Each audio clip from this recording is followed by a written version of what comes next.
Sir ನೀವು ನಿಮಗೆ ಜವಾಬ್ದಾರಿ ಕೊಟ್ಟಿದ್ದಾರೆ ಅಂತ ಎಸ್, ನಿನ್ನೆ ನನಗೆ ಮುಖ್ಯಮಂತ್ರಿಗಳ ಕಚೇರಿಯಿಂದ ಈ ವಿಷಯದ ಬಗ್ಗೆ ವಿಚಾರ ವಿನಿಮಯ ಆಗಿದೆ.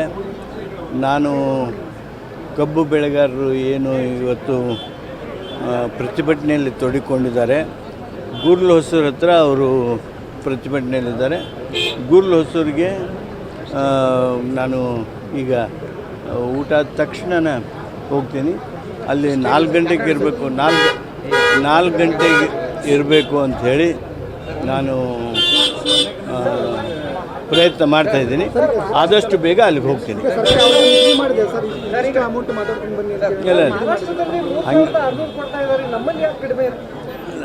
ನಾನು ಅಲ್ಲಿ ಹೋಗಿ ಅವ್ರ ಹತ್ರ ಮಾತಾಡ್ತೀನಿ.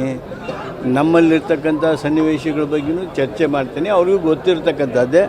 ಅವ್ರ ಹತ್ರ ಮಾತಾಡಿ ಸಮಸ್ಯೆಯನ್ನು ಬಗೆಹರಿಸೋದಕ್ಕೆ ಏನು ಸಾಧ್ಯವೋ ಆ ಪ್ರಯತ್ನ ಮಾಡ್ತೀನಿ. ಅವ್ರ ಜೊತೆ ಚರ್ಚೆ ಮಾಡ್ತೀನಿ ಮೊದಲು. ಪ್ರತಿಭಟನೆ ಮಾಡ್ತೀನಿ ಅನ್ನೋದು ಹೇಳ್ತಿದ್ದಾರೆ ಸರ್. ಇಲ್ಲಿಂದ ರಾಜ್ಯಾದ್ಯಂತ ಪ್ರತಿಭಟನೆ ಮಾಡ್ತೀವಿ ಅನ್ನೋದು ಎಚ್ಚರಿಕೆಯನ್ನು ಕೊಡ್ತೀವಿ ಸರ್ಕಾರಕ್ಕೆ. ಆ ಪ್ರತಿಭಟನೆ ಆಗದಂತೆ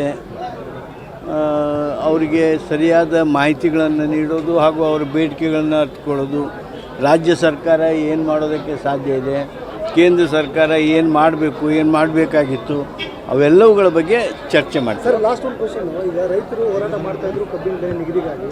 ವಿಜೇಂದ್ರ ಅವರು ನಿನ್ನೆ ರಾಜಕೀಯ ಎಂಟ್ರಿ ಆಯ್ತಾ? ಬಿಜೆಪಿ ರಾಜಕೀಯ ಮಾಡ್ತಾ ಇದ್ದಾರೆ.